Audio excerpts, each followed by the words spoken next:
Hello bachcho, let's see this question. The question says an electric current is passed through silver nitrate solution using silver electrodes. 10.79 gram of silver was found to be deposited on the cathode if the same amount of electricity is passed through copper sulfate solution using copper electrodes. The mass of copper deposited on the cathode is, और हमें options दिए हुए, ठीक है। सो देखो इस question में हमें क्या कह रहा है कि electric current pass through silver nitrate solution using silver electrode, ठीक है। तो उसमें हमें क्या मिला कि 10.79 ग्राम ऑफ सिल्वर क्या हुआ, डिपॉजिट हुआ कैथोड पे। और अगर हम सेम अमाउंट इलेक्ट्रिसिटी पास करते हैं कॉपर सल्फेट सोल्यूशन पे यूजिंग कॉपर इलेक्ट्रोड, तो हमें कॉपर का कितना मास डिपॉजिट होगा कैथोड पे, ठीक है। तो देखो, अगर पहले हम बात करें सिल्वर नाइट्रेट सोल्यूशन की, तो जो सिल्वर नाइट्रेट का होगा वो क्या होगा, AgNO3 डिसोसिएट होगा Ag प्लस और NO3 माइनस में, ठीक है। तो एनोड पे इसका क्या रिएक्शन होगा, एनोड पे होगा ऑक्सीडेशन किसका, NO3 माइनस का। ये क्या हो जाएगा, 1 electron plus NO2 plus half O2 बनाएगा, ठीक है। फिर कैथोड पे क्या होगा, कैथोड पे आएगा हमारा Ag, जो एक इलेक्ट्रॉन लेके रिड्यूस होगा किसमें, Ag मेटल में, ठीक है। तो अब देखो यहाँ से हम ये कह सकते हैं कि ये जो एक इलेक्ट्रॉन है मतलब ये एक फेराडे, तो एक फेराडे चार्ज लेके इलेक्ट्रिसिटी लेके ये क्या कर रहा है, एक मोल ऑफ Ag बना रहा है, एक मोल ऑफ Ag बना रहा है। इसका मतलब ये एक फेराडे लेके 108 ग्राम ऑफ Ag बना रहा है, ठीक है। एक मोल किसके बराबर होगा, उसके ग्राम इक्विवेलेंट उसके बराबर होगा।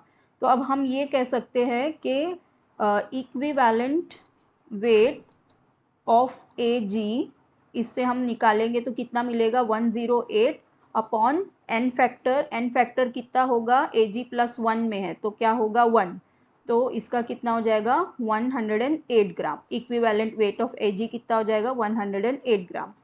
अब सिमिलरली हम कॉपर का करें, कॉपर का अगर हम करेंगे तो कॉपर क्या है, कॉपर सल्फेट किसमें डिसोसिएट होगा, Cu2 प्लस और SO4 2 माइनस में होगा।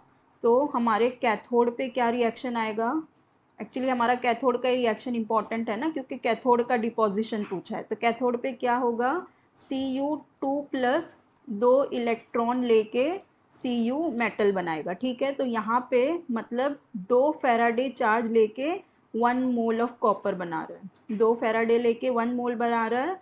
इसका मतलब 2 फेराडे लेके कॉपर का मॉलिक्यूलर वेट कितना होता है, 63.6 ग्राम ऑफ कॉपर बना रहा है।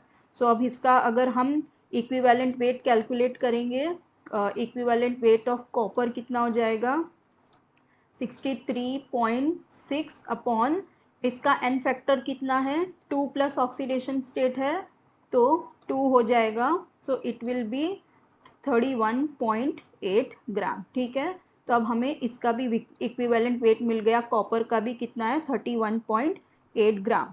सो अब हम क्या करेंगे, यहाँ पे हमारा फैराडे लॉ यूज़ करेंगे by using Faraday's first and second law. Faraday's law first और सेकेंड लॉ के अकॉर्डिंग क्या हो जाएगा, W1 upon W2 is equals to E1 upon E2, ठीक है, E1 अपॉन E2। अब इसमें वैल्यू लगाएंगे, W1 देखो हमें दिया हुआ है, जो सिल्वर डिपॉजिटेड कितना है 10.79, तो हम लिखेंगे 10.79, और कॉपर का तो हमें पता लगाना है, तो कॉपर का हमें नहीं पता। फिर सिल्वर का इक्विवेलेंट वेट क्या है 108, जो अभी हमने कैलकुलेट किया 108, और कॉपर का कितना है 31.8, तो हम लिखेंगे 31.8।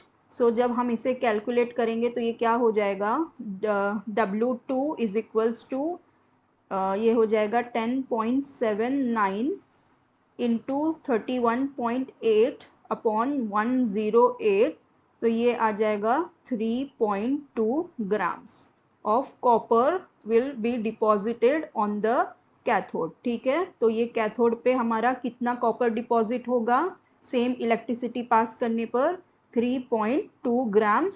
सो देखते हैं हमारे ऑप्शन में देखो जो लास्ट ऑप्शन है ई वो करेक्ट है। इसमें दिया हुआ है 3.2 grams of copper will be deposited on the cathode.